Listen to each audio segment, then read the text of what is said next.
the contrast between this week's Torah and Haftarah readings could not be more stark. The main section of Parashat Tavo, the Tochecha, the rebuke, which Lizzie led so proficiently in a soft voice, is the list of curses, a long litany of calamities and disasters that follow disobedience and breaking of the covenant. Drought, disease, starvation, economic collapse, military defeat, oppression, exile. It is one of the Torah's most searing sections. The language is deliberately menacing and dark. The images are terrifying. They are meant to serve as a dire warning, intended to stir fear and awaken repentance.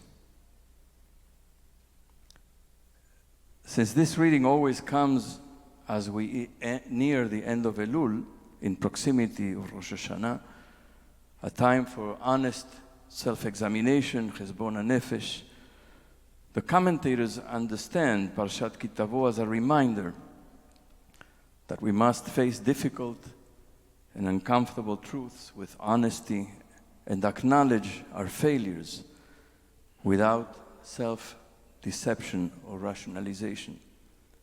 The curses are not meant merely to terrify. They are meant to awaken us and to shake us free from spiritual complacency. In fact, many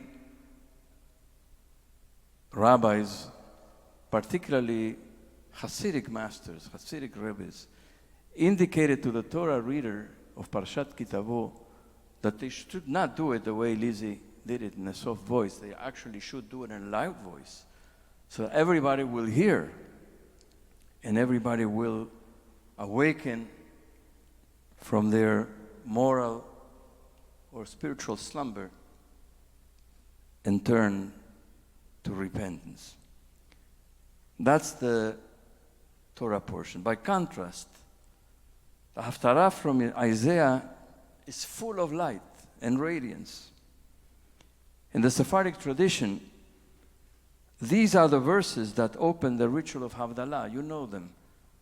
Kumi ori kiva orech, uchvod Adonai alayich zarach. And the poet, Rabbi Shlomo Alevi Al-Kabetz, put it in the middle stanza of Lecha Dodi, the stanza that is about waking up to the possibility of redemption. In the Sephardic tradition, we begin Havdalah with these verses. We step into the new week with a prayer that light will overcome the darkness around us. In the Ashkenazic tradition, it's another verse from Isaiah, Hineh Yeshuati eftach velo evchan.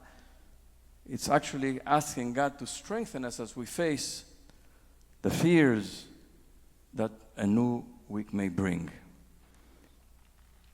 But this Haftarah is so full of radiance and light. Kumi ori kiva orech uchvod Adonai alayich zarach. Arise, shine, for your light has dawned. The presence of God has shone upon you. Kinei hachoshech echaser es farafel leumim, va'alayich yizrach Adonai uchvodo alayich yira'eh. Behold, darkness shall cover the earth and thick clouds the peoples, but upon you God will shine, and God's presence be seen over you. V'alchu goim leorech umlachim lenoga zarchech. And nations shall walk by your light, kings by your shining radiance. The Haftarah continues with a vision of Israel's ultimate redemption and restoration. While the Parashah speaks of darkness and exile, Haftarah promises light, return, and restoration. Where the Parashah describes economic ruin and social collapse, and the Haftarah, Isaiah envisions well-being and prosperity. Raise your eyes and look out. They have all gathered and come to you, Your sons shall be brought from afar, your daughters like babes on shoulders. The words of Isaiah are full of brilliance, hope, and consolation. Lo yelach od hashemesh leor yomam, ulnoga hayareach lo yair lach, vayalach Adonai leor olam, veloaich letifartech. No longer shall you need the sun for light by day, nor the shining of the moon for radiance by night. For God shall be your light everlasting, your God shall be your glory. Lo yavood shimshech v'archech lo yasef. Your sun shall set no more, your moon no more withdraw. For God shall be a light to you forever, and your days of mourning shall be ended. This juxtaposition of the Torah and the Haftarah readings remind us that the journey of Teshuvah begins, like the Parashat, in awe and trembling, with deep honesty, moral seriousness, truth, and accountability, and culminates in the radiance of hope, faith, love, and possibility. This is the arc from Elul to Rosh Hashanah to Yom Kippur and Sukkot. We cannot arrive at the light unless we're willing to descend into the darkness and wrestle with it, especially the darkness within ourselves. One might say that the Torah reading in Tavo reflects Olam Hazeh, this world that is it is.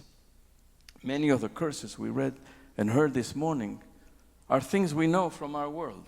It's happening here, it's happening in Israel, it's happening all around the world. Many of the things we heard, the terrible things we heard, is Olam Hazeh, it's the world as it is now.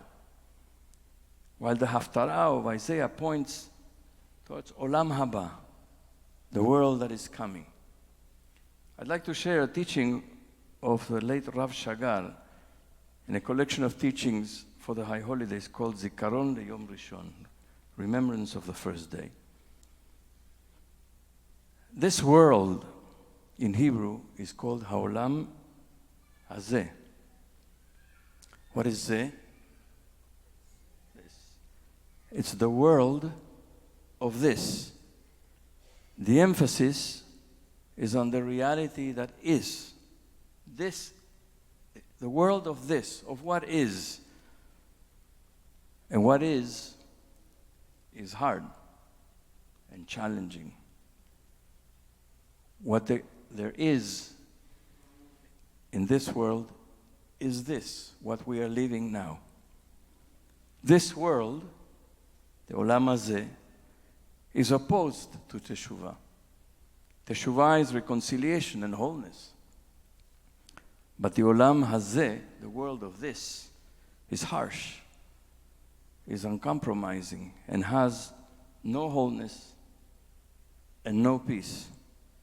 It is built on a multiplicity of opposites that it seems cannot be reconciled. It is built on conflict. This world, Olam Hazeh, stands in opposition to Teshuvah. For Teshuvah is reconciliation and wholeness. In Olam Hazeh, the world of this, what is, simply is and will always be. So then, is all the spiritual work of Teshuvah merely self-delusion or self-deception because we can't get away from what is? But for us, there's not only Olam Hazeh, there's also Olam Haba, referred to as the world to come, but more accurately, the world that comes. Olam Haba, we say the world to come, but it's the world that comes, Olam Haba, it's in the present, Olam Haba. The world that comes, or the world that is coming. This world that comes is not the world of Zeh, of this, of what is, but the world of what could be. It is possibility and opportunity, not yet fully concrete in this world. The Kabbalists teach that it is called Olam Haba, the world that comes, but because it continuously comes and goes. It breaks in and recedes, bringing flickers of light, tastes of blessing, and influences this world. These two worlds, Olam Hazeh and Olam Haba, are not wholly separate. They flow into one another, mingling and converging. In Hebrew, we say, Zeu ze, or ze ma yesh. It is what it is, we say in English. It is what it is, as if nothing can ever change. But it is possible. We have witnessed people change, even ourselves. We have seen reconciliation, the mending of what was broken, the discovery of wholeness. It is possible. It doesn't have to be this. It is possible, and it's up to us. This world is Olam Hazeh, but it is possible not to live exclusively immersed in it, in the reality of what is. We can also live with a foot in the Haba, in the world that is coming, to shift our side from what is to what is possible. That reality of what is possible is no less real, even if it has not taken concrete form in the here and now, even if it is not yet this. That is why it is important to connect ourselves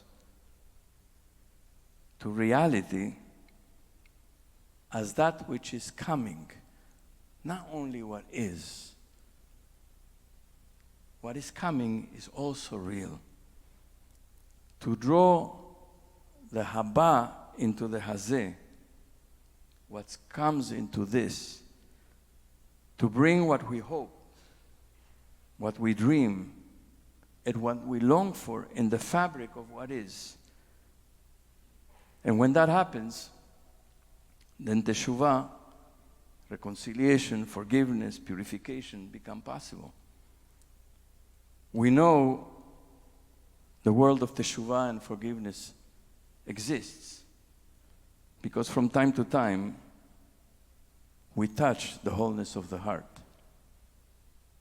Even if we're not in the light, we know that light is real.